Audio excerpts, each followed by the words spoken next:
Hello mga B! For today's video nga po, eto na po yung mga ganap nung birthday celebration ni Mother mga B.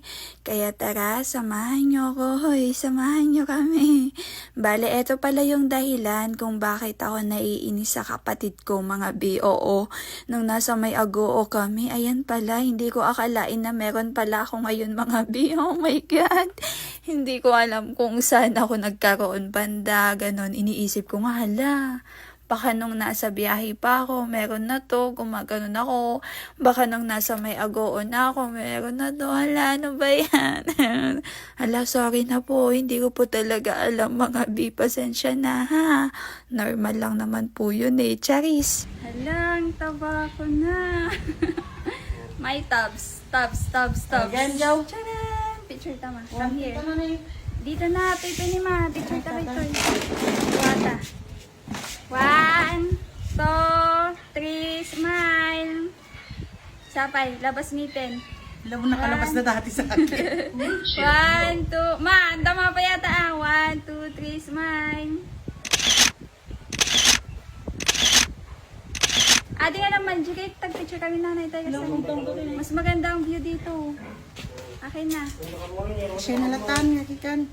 Han, ikatandaan. Charan! Charan!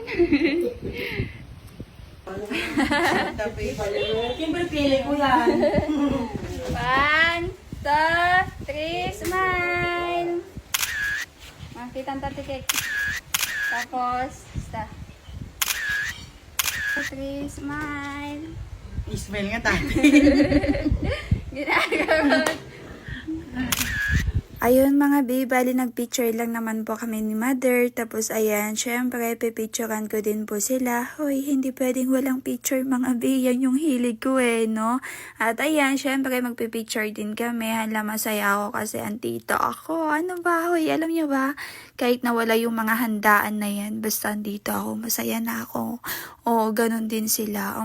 Diba, alam mo yun kasi iba pa rin talaga kapag kasama mo yung pamilya mo mga B. At eto na nga, kung gusto nyo din mag-order na din po kayo. Eto po yung contact number nila mga B. Ayan. At ayan, maya-maya pala nagpalaro na din pala muna ako para mas masaya. Oo. Alam nyo kasi, wala dapat ganap ngayon. Oo, kung di talaga ako umuwi ngayon.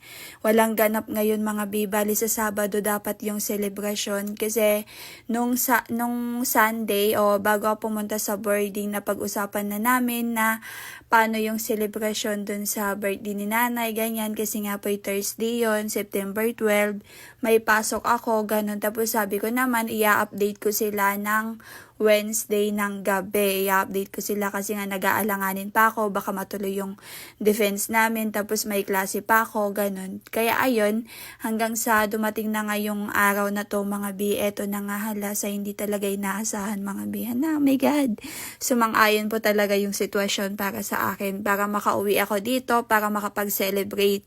Pero alam nyo ba, yung binili ko sana, yung bibilhin ko sana, yung good for pang sa amin lang, yung kaming pamilya lang sana, yung kami lang, 5 lang kami, ganun gaso. Naloka ako kasi yung in-order ko, ang dami pala nun mga B. Oo, alam niyo ba yung mga sizes ng in-order ko, small lang po yun ha. Small lang yun, pero nakakaloka, ang dami pala, oo. Kaya yun, napaano na nga lang din po kami sa mga kapitbahay namin kasi ang plano talaga, Sabado po talaga yung celebration kasama yung mga kapitbahay namin, oo. Yun talaga yung napag-usapan namin. Pero ayun, dahil nga po sa biglaan, wala, gusto ko lang naman kasing umuwi. Kasi birthday ng nanay ko, ganun. Gusto ko andun ako, gusto ko makapag-bonding kami, ganun. Kaya ang balak ko, ganun, kaming family lang sana. Pero ayun, akala ko nga magpa-fast food ulit kami. Akala ko fast food ulit. Pero ayun, buti na lang always ready si ate yung pinag-orderan ko mga B. Kasi alam niyo ba, napaka-rush din po nun. Parang napakabiglaan din po nun yung pagka-order ko. Kasi sinabihan ko siya na mag-order ako ng Thursday o kaya Sabado. Oo.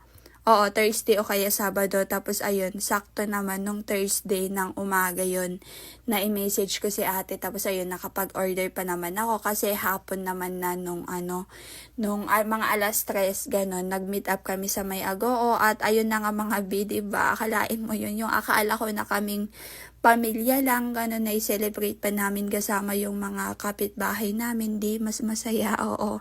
Kasi yun talaga yung plano ko kasi akala ko din gagabihin ako sa pag-uwi doon sa bahay. Pero ayun, buti na lang kahit papaano naman ay napaaga yung uwi ko mga bi. Kaya yun, para nakapag-celebrate pa kami, nakapaglaro pa kami, at sa mga part nga po na yan, tamang kain na lang po ako kasi nga po ay hindi na ako umiinom mga bi. Uy, akalain mo yun. At dahil tapos na nga po ang birthday celebration ni Mother, ayan, umuwi na ako dito sa bahay. At syempre, kahit gaano kapagod, kasaya, ganun, wag na wag po natin kalimutan magpasalamat.